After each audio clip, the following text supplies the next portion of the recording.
Well, C4's back here. I'm playing a bot game, Juggernaut game. But I'm playing a bot game just because I'm going to talk about some things and I want to see if it gets me less distracted than normal PvP games, because a lot of times I like to talk about, it's tough to talk about a subject when you're focused on the game. So, the topic I'm going to talk about now is the TSM game, or not TSM game, but the Team Solo Mid and their organization and how the year went and how their upcoming year is going to look. I'm gonna do it with a lot of teams, but I'm gonna start off with TSM because I'm from NA and they kind of took first in NA, them along with like CLG at the end of the year. But I'm gonna go with TSM first because they had a more consistent year in terms of, I wouldn't say consistent year, but you kind of know what I mean. So I got a lot of videos coming up too, but these are just the beginning. And Cogma ADC kind of sucks right now, is what I heard. But I've never played an ADC. I've only played a mid. I kind of need to figure out how to play ADC. But so my TSM mid, how do I describe it? Or not TSM mid, Team Solo mid in their year. If I describe their year in one word, it would be I don't like what's. There's a word I've on the tip of my tongue, but I can't think of it. It was I don't want to say underachieving, but it's not what they had hoped for. If you can figure out that word, let me know. But the year started off with, they came off Worlds. I started watching around Season 4 Worlds when I started watching LCS, and they had jungle, amazing, Dyer's top, Bjergsen mid, Blessed Boy Sport, Wildcard ADC, and the only one that they replaced was Amazing because he kind of got homesick because he was from Europe.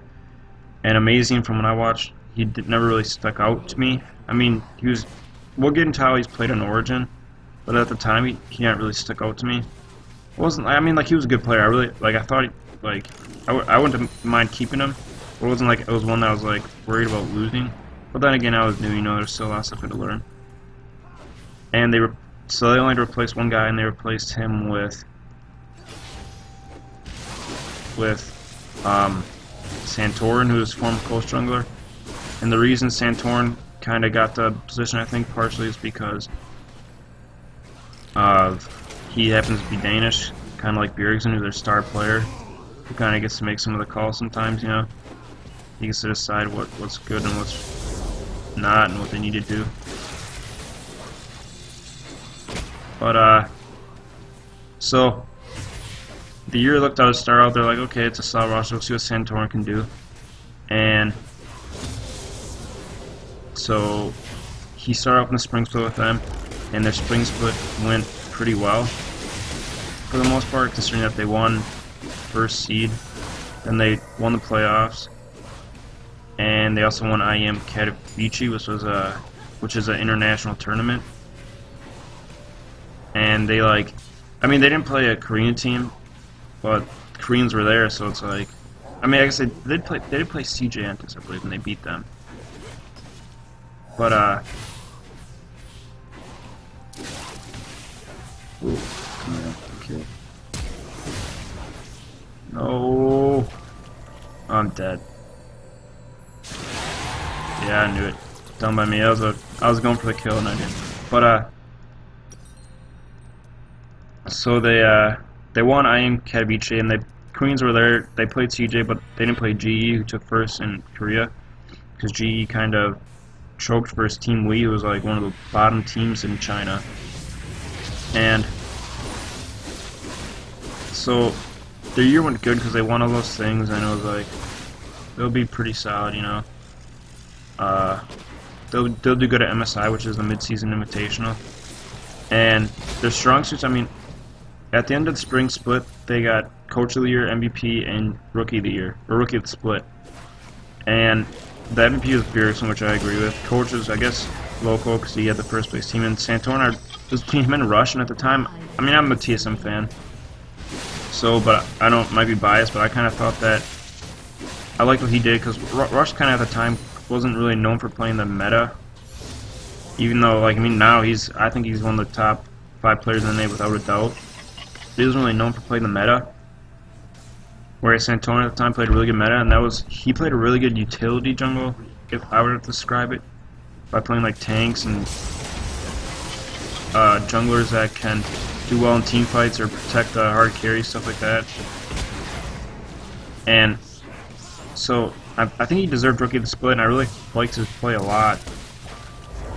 Oh, come on, Stanley, don't just sit there, you idiot.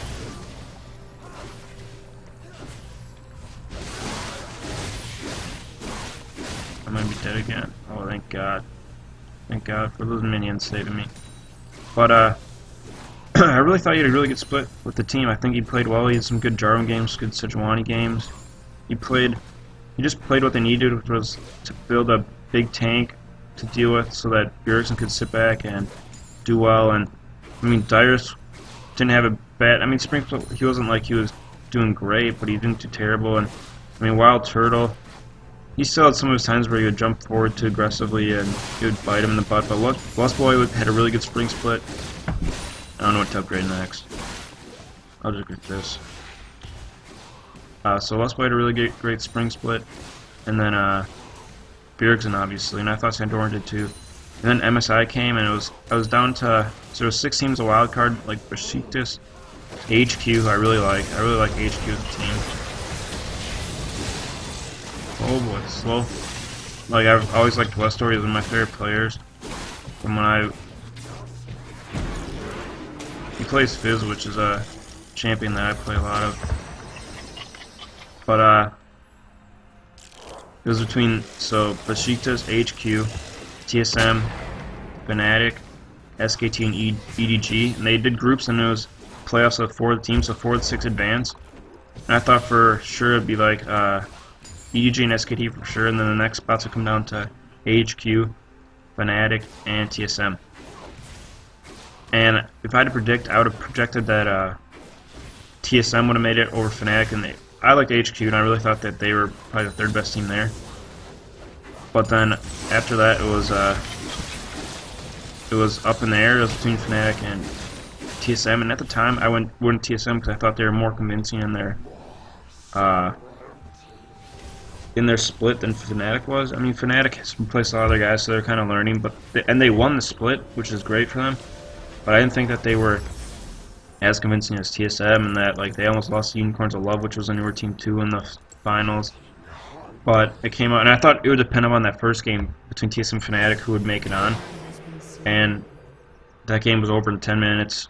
TSM got crushed, and their whole MSI, every game was like over in like 10 minutes, except the wildcard game they won against Besiktas, but every game was like, you turn it off right away because you knew they weren't coming back from it. So Loco said Fnatic would crash and burn at MSI. It was actually TSM.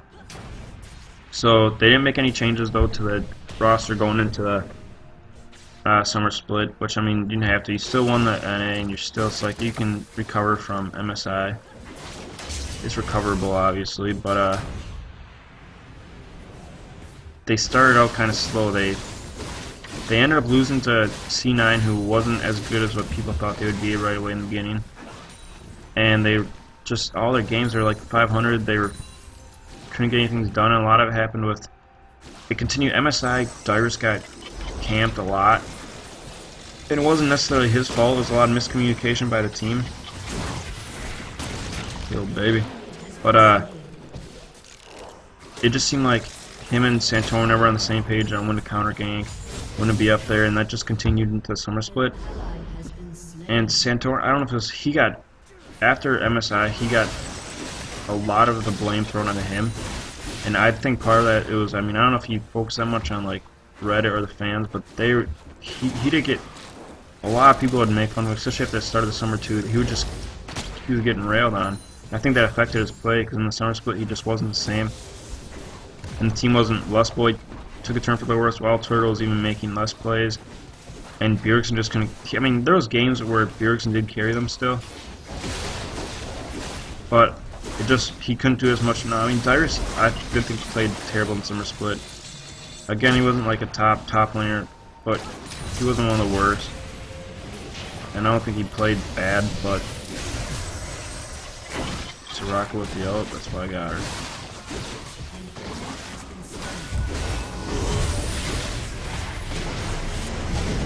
Get him.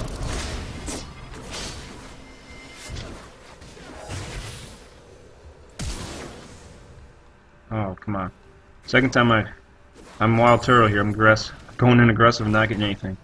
Except usually he would die there too. But that's like, he did a ton of that. Santorin took a turn for the worse, like I said, and the team. Local actually too is kind of losing control. It was kind of overrated, what I thought, what some people thought. But okay, I was wondering what I don't know what Shen's doing, but then.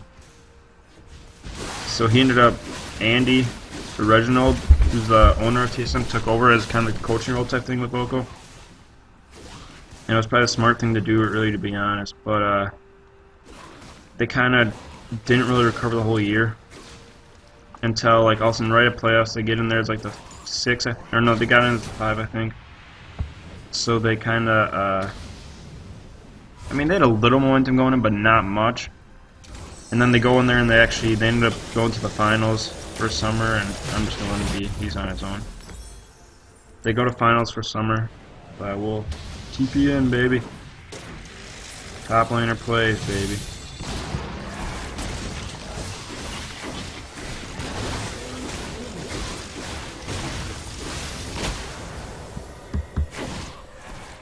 Oh, baby. But, they go into the playoffs and they end up beating Gravity. Did they beat Tip? I think they beat Tip. And then they lose to CLJ in the finals, which, I mean, that was a rough finals. They kind of got embarrassed. But they go into Worlds with a kind of momentum, with some momentum, I should say, because how the summer split played off, and for them to do what they did in the playoffs to secure a spot for sure, and they wouldn't have to go through the gauntlet. I would say that they had some momentum for sure. But then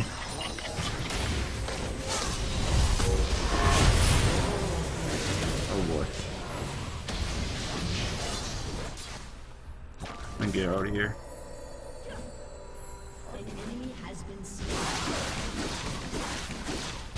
Okay, so, and then, but they ended up getting like I think it was the hardest group of death. I thought Origin was going into Worlds with a lot of momentum. I thought they were, after what they did in the spring final, or summer final for EU, I really thought that they were one of the better teams for sure. And they went against KT, which is my favorite Korean team, who I really thought was potentially maybe, I mean SKT was the best, but I really thought that they were maybe a top 3 team there. And then LGD going in was known as a top tier team. Like, they were known as SKT or LGD going in as the winners. So I really thought they had a tough group, and they ended up taking the first game against LGD, but so did everyone else. But then they kind of flamed out. They had a lead against Origin, and then they blew it. And KT, I think they had a lead, and they blew it. And then Origin was kind of a close game, but then Origin ended up pulling away. So I mean, I think they could have done better at Worlds, but I mean, I'll take it. I was really hoping for a big year from them, but it kind of sucks that you put in that whole year, watch that whole year as a fan, and it kind of goes from good to worse to a little bit better, a little bit hope, and then bad again. But I mean, I was kind of happy that they made Worlds at least, because there was a point where you didn't think they would.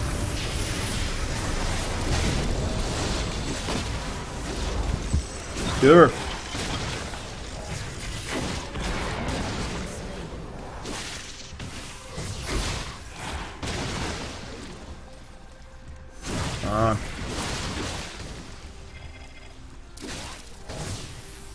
So they finished Worlds. They didn't make it all groups. Typical, but they knew that going into the Worlds that Dyrus was retiring after Worlds. It was like last time competing for TSM, or at least like as a starter. I mean, he might be a sub for all I know, but so. But the roster said a lot of decisions going in. I think going in they knew too that Santorin, he was done. And I think it was kind of, I mean, I think it was a little bit mutual. I'm sure Santorin was kind of like, he wanted to reset as a player. But, and I know like Andy probably had to want to get him out because of the fans' reaction. Oh wow, that's my lifeline too. But man, broken. But and then also they got Busboy he was dealing with injuries, so he kind of left the team also, and so it was down to. But I mean, he was gonna kind of stay on as an analysis was the plan. So it was down to the team now going into the offseason was Wild Turtle, Bjergsen, and then Open, and even coaching local too was let go. But I really thought that Wild Turtle, if you're gonna build the team, get rid of Wild Turtle too. I mean, he's a fan favorite, and he seems like a really nice guy, a really great guy. But the thing is, this is also like a business, and you have to do what you got to do to make yourself better. And he wasn't not helping the team either. He wasn't a positive of the team. And really, the only real positive, I guess, was Bjergsen after that summer split. And so you kind of got to build around him. So that's what it was looking like. And then all of a sudden, TSM came out and said, we're actually gonna have ADC tryouts. So Wild Turtle might not be on the team, which, I mean, tryouts, that's what you should be doing. But so speculation was like who they're gonna get. Like Flame was a big name. Like Rush for jungle. ADC, there was a lot of people up there, and you weren't for sure. And I think I was excited. I was like, maybe Freeze ADC, because I always thought I was impressed with how he did in Copenhagen. Oh, that's a fast W. But the first signing they got came out of nowhere, and that was CLG let Doublelift go, their star ADC, a big rival of TSM. And about an hour after they let him go, it was announced that he was signed with TSM, and no one was suspecting that at all.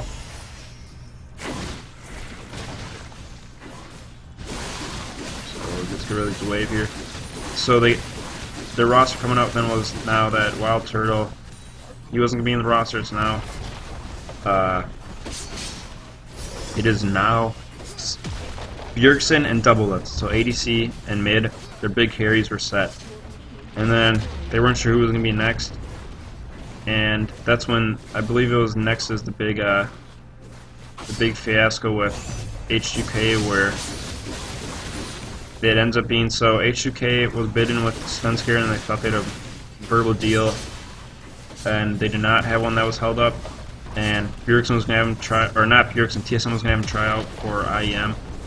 And after the whole fiasco, it ended up that they're just going to give it to Sven. He's going to be there. They're not going to be a tryout, and we'll see what we can do. So, next up was they got, I believe it was Hanser before the coaches. So they get Hanser, they announced him. He was the top for Gravity. I'll explain more. I'll go more in depth with both them all after a bit. Oh boy. But, don't die, Zillion. Jeez Louise. Don't die.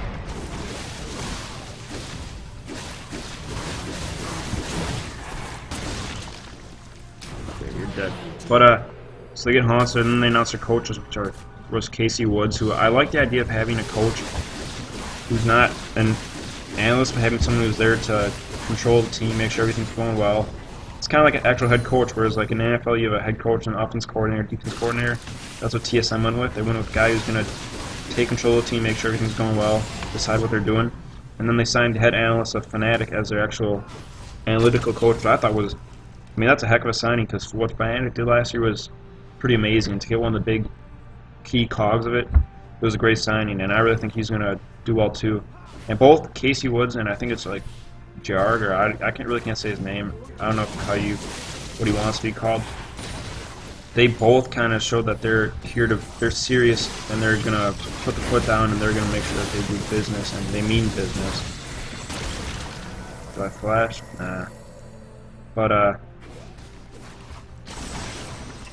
so they announced them, and then they also announced that for IEM they were going to get Kasing as a tryout.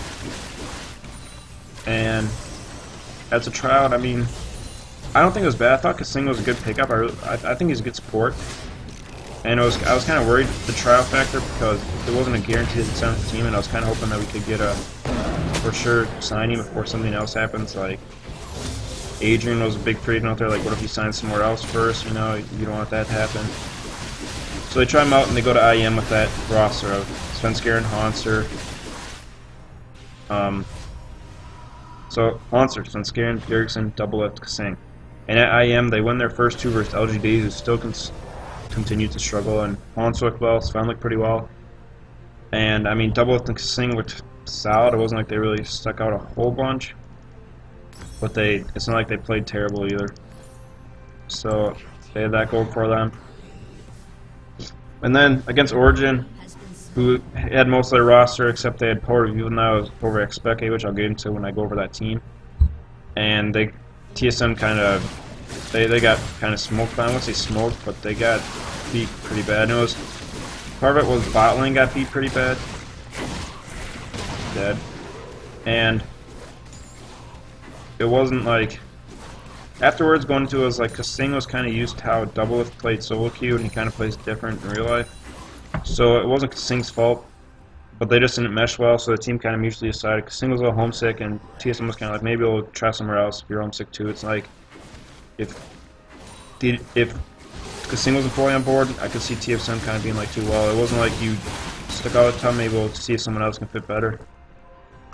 And then Kasing's a heck of a player, just it wasn't a match, I guess.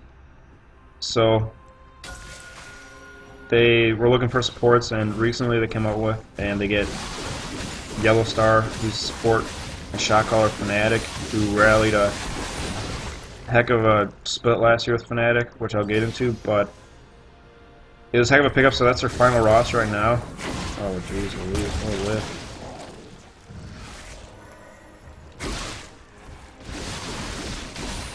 So I'm going to go through the roster now, kind of how I think of it. And I'll start with Haunter in top, and I think that that was who I would have wanted at top, because he's probably, if you could get him, he's probably the best natural NA top. Maybe, I'll go with maybe Zion Spartan's probably better. I'll say for sure Zion Spartan's better right now, actually. But he's one of the best ones up there. I think he can compete internationally. I think he can. So I thought it was a solid pickup because, I mean, you can get either support, ADC. I guess they had ADC, but you can get a jungle and support who are imports. Whether it be Korean, you could get like Peekaboo or I don't know, like London's being Yellow Star and Sven Skaren. You could have got like Peekaboo Rusho too, and that would have been pretty crazy. But so I think that opened it up, and I think that his play, I think he's got room to grow yet. That's the best part about it. I think that he's played well, but I think he's still got room to grow, and he's can be on a team that if he can play to what he likes at TSM, I think he'll fit in well. It doesn't really make sense, I guess, but the thing is too, his champ style is anything, and TSM kind of changes it up every now and then. Sometimes they'll go from like they'll need a tanky top or a carry top. Depends, and Dyrus wasn't really good at playing carry tops. Wasn't his strongest suit, but Haunter kind of proved that he can on Gravity, and he showed a little bit of IEM. So he was a good pickup for them, for sure. And I think he'll fit well with the team overall. I think he's got a good relationship with the team right now. I think he'll, based on what they've said, it's early on, so you don't know for sure, but he's kind of showed that he wants to be with the team and that he wants to speak, he wants to have a voice, he wants to make sure he's like getting his ganks, letting people know where he is, making sure that he can help in shot calls. And I think he was a big pickup for what they could have got. I mean, maybe Zion. I think I like Haunter fitting better with TSM than Zion would have, or Darjan now. But without a doubt, I mean, you could have went maybe a little bit better, but I think you're not going to get much better than what TSM could have got at top with Haunter, and I think he's got the potential to contend internationally. He's not proven yet, but I think he's got the potential to. And then I think that he can grow to be possibly the best top in NA if the team does well. Your top's going to do well. All your positions will do well usually. So I think he's got room to grow. And then his relationship with Sven Skaren in the jungle, who I'm going to get into right now, is also pretty good to start off, which was something that Dyrus and Santorin, in terms of game players, relationship wasn't always up there. So I think that the Sven Skaren Haunter relationship is already a good start, which is good because Sven Skaren has kind of showed what they needed. Santorin played really passive, which isn't always didn't always really fit. I mean, the team in Summer Split played super passive. They just sat back and let whatever happen. Like, they would wait to be engaged on instead of engage on people. And I mean, that's why they struggled so much. But Sven's not gonna let that happen. He likes to gank. He's gank heavy. He likes to get his lanes going. He likes to get gold by getting assists or kills, and not by farming up, kind of like Rush, for sure. So I think if the team wants to play more aggressive, he's the jungler they had to get. And I think they needed a change of pace, change of scenery, and I think he's a good jungler for the change of scenery. You could have got Rush. I mean, well, it's not for sure you could have got him, but he would also been a good one too. But I think Sven's more of a, like, Rush likes to play carry, and that's not bad. But I think Sven will fit more to the team at times, which is what you need with a guy like Bjergsen too, who in double up to at times want to be the gold, want to get the gold, want to get the kills, and don't necessarily want to give him to a carry jungler. So I mean, I think it fits well. He's one of the better fits for the team if they could have got to. And I think he showed too that he can carry, and he can play really well. He's also showed times where he can play iffy, and I think his character, what people think is overrated. Yeah, he had that racist thing, and that's not good. But I don't think it means his team chemistry is bad, which some people have kind of, that's what they kind of thought that it was getting at. Well, that's not true, though, you know what I mean? So, he's played with Bjergsen, who I'm going to get to now. So they got a relationship there. They both played in Copenhagen Walls and Ninjas in Pajamas. So he's got a good relationship with Bjergsen, which you have to on the team. Because Bjergsen likes getting gold, he likes getting ganks, he likes getting ahead in lane. And well, he's good at getting ahead in lane without ganks, but he's the one that needs this stuff. So look at that farm, man. I'm just on top of the world in farm. But so I think I'm not going to talk too much about Bjergsen here because he's a good laner. Wait, did you take Dragon? Did I take Dragon? I don't. Wait a second. Oh, I did take Dragon. I'm out of it because I'm talking here. This is why I can't play PvP. I can't focus. Multitasking is actually not true. It's impossible. Fun fact of the day. Multitasking is actually not a thing. You might think you are, but you're not. So, Bjergsen is a star mid laner. He kind of didn't. He can play better than what I think he did this past summer split. And I think at Worlds he showed that the only one in Worlds who I think he really struggled with in lane. He didn't struggle with, but I would say him and Expeke went pretty even, and maybe even the edge to Expeke. But I mean, he crushed Nagne in the one game. He crushed Gold V too. But watch this 1v2, baby. Oh god, no. No! Oh my god, I just got rocked there. Holy cow. So wait, I'm gonna get Your turret has been destroyed. I'm gonna leave that. I'm gonna get this. I'm going to get this. Aced. Okay, I'm still gonna have to. No. I wanna get some. Oh my goodness. I'll get some movement. Wait, did we get aced? We got aced? Oh boy, game over. We're done. Holy cow, I just realized this. So, back to my point here. I don't know, maybe they dove up there or something, but Bjergsen, he's a great player. They just need to get a better team overall around him. And you don't necessarily got to build a comp around him, because when he's the only one dealing damage, it's really easy to, nice arrow by Ash, it's really easy to, and the baby.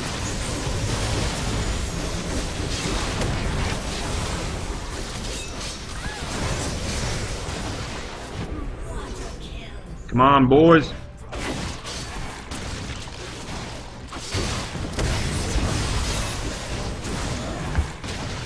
You're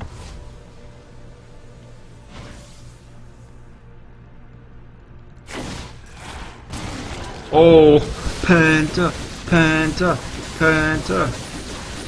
Against bots, so I'm not really happy about it, but it is what it is.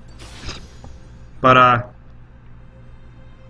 mean, because when he's only dealing damage, it's really easy for he kind of plays a little bit more passive then, because he knows that he's kind of, especially last year, he played passive too, and not because he was the only one dealing damage, not necessarily what the team planned, but I think at times he would, just because he was worried, like he knew that he died in a team fight, he wasn't confident in the team winning it without him. But I think with this team now, he can grow a little bit more, continue to do what he needs to do, and I think he proved that at All-Stars. He's still a really good 1v1 player. I think he's still a really good overall laner and stuff like that. But I think he can be, this year I think will be maybe his best year. Maybe not in getting kills, but as a team and how he does in lane and overall in team fights, when they can focus now on teams don't have to worry about stun scaring possibly, Haunts possibly, double lift, and he doesn't got to worry about shot calling too, so I'll get into later with Yellow Star, but right now I'm going to go into double lift. This seems to be getting along with Bjergsen here, but double lift, when I first started watching, I knew he was a really hyped up ADC, but he didn't impress me a ton. Like, I really didn't think he was that great of an ADC. I thought there was better NA ADCs out there. But now he's on TSM, I think he's the best. No, I'm just kidding. But I think that if he can get, with what happened at CLG, if he can kind of get back into kind of serious and kind of... Oh, wow. Didn't mess that up. If he can get serious here and get going again, and with the right supports, I mean, Avram was good support. With the right team too, I think that he can. He's not going to lose much, and I think he can still be a top ADC NA, even though we'll see. I mean, Sneaky I think is up there. I think Alltech too are potentially better than him right now, but he has room to improve. And I think, I mean, I don't believe the aging thing is a big factor, so I think he can still improve and get back to where he was a few years ago. But I think he's good because having another carry. The only thing that the knock against him is he used a lot of gold on CLG. So I hope that he doesn't expect or doesn't want a lot on TSM. He's not gonna get as much, and see if he can perform the same without it. Because I want that gold going to Bjergsen, baby. Our pride and joy. I think I can take this. Oh, sweet. So, I want that gold going to Bjergsen, like I said. Oh, gee Louise.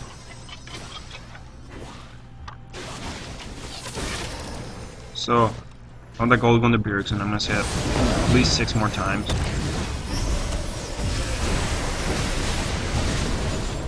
Oh, baby. Wow. Okay, that's much.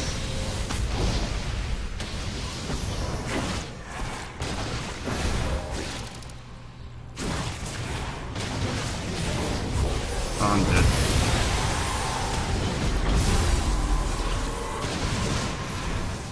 So I'm gonna get this quick. My S3 rip. And then get full build. So non-deck toggle more. So double lift. He's gonna have to rely on less gold. And can he perform with it? I hope so. I think he's got good positioning for team fights usually. I mean, All Stars. I'll bring up All Stars a little bit. Sometimes it was kind of iffy, but I think he's usually got good positioning. He knows what to do. He knows how to get gold. He's a veteran. He's been there.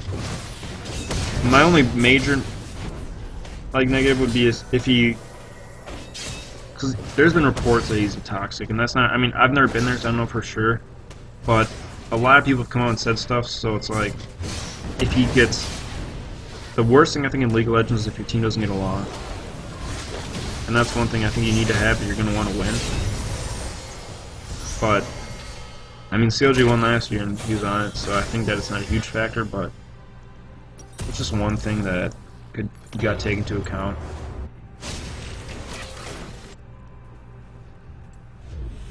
But,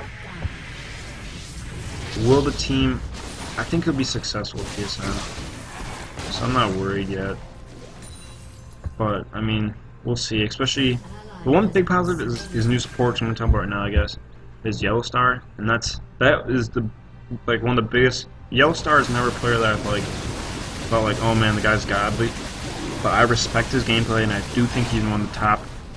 He might not be a top player in terms of mechanics, even though he's still good mechanically.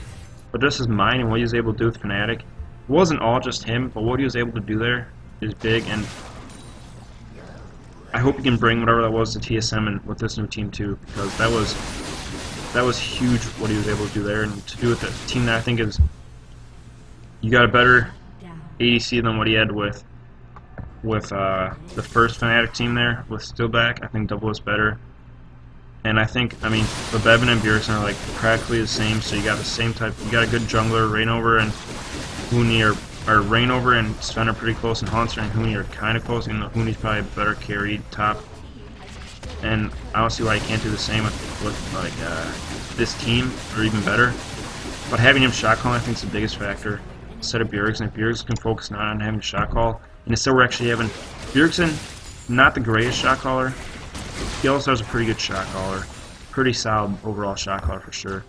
Laning phase, but Double, his laning phase is, it's not like he has to be aggressive or going all in for the laning phase. So it's not like, I don't think it's gonna be a problem, but I think the biggest thing is what he's gonna bring to the team in terms of chemistry, shot calling, leadership. That's gonna be big.